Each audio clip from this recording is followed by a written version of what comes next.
The Audi TT is one of the most recognisable cars on the road, so keeping it fresh and relevant but not straying too far from that distinctive, iconic original is a challenge for Audi. In 2005 they launched the second generation. They improved the power and the driving dynamics, but even still the driving never quite matched those supermodel good looks. Now for the third generation it promises to be sportier and more efficient. The third generation TT has maintained its basic shape and almost looks uncannily like the model it's replacing. But look a little closer and the changes become apparent. The DNA from the Audi R family is everywhere, from the vertical LED headlights to the capless refuelling. The exterior styling is more angular and chiselled, giving it an even more impressive road appearance. And the Audi rings are now found on the bonnet rather than the grille. But the real changes are hidden, and the new TT is 50 kilos lighter as a result of using ultra-high strength steel, aluminium and a host of other weight-saving measures. In sharp contrast to the outside, the inside is unrecognisable from the previous version.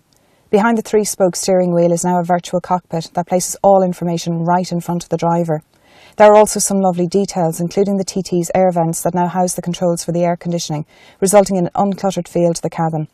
Space throughout is good and the boot capacity is up by 13 litres to 305. Front seat passengers have good space for head and legs, but the rear seats are really only suitable for children or very small friends.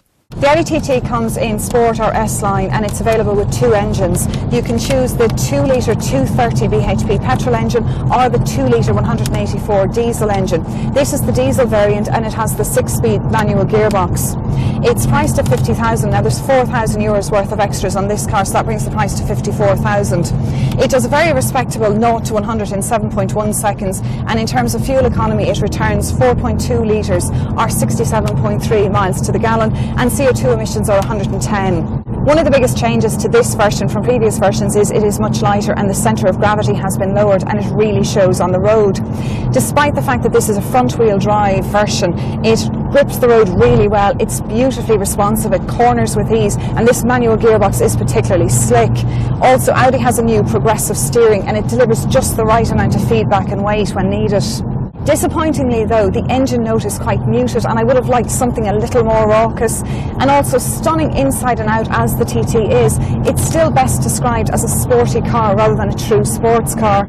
The latest incarnation of the TT is a truly modern car that is packed with technology, and if you liked the previous version you will love this one. It will still also be the car of choice of the fashion conscious buyer, but I'm not convinced in this guy's diesel and front wheel drive that Audi have actually delivered a TT that is as good to drive as it is to look at. But one thing they have done is they've taken a good car and made it even better. Geraldine Herbert for Independent.ie.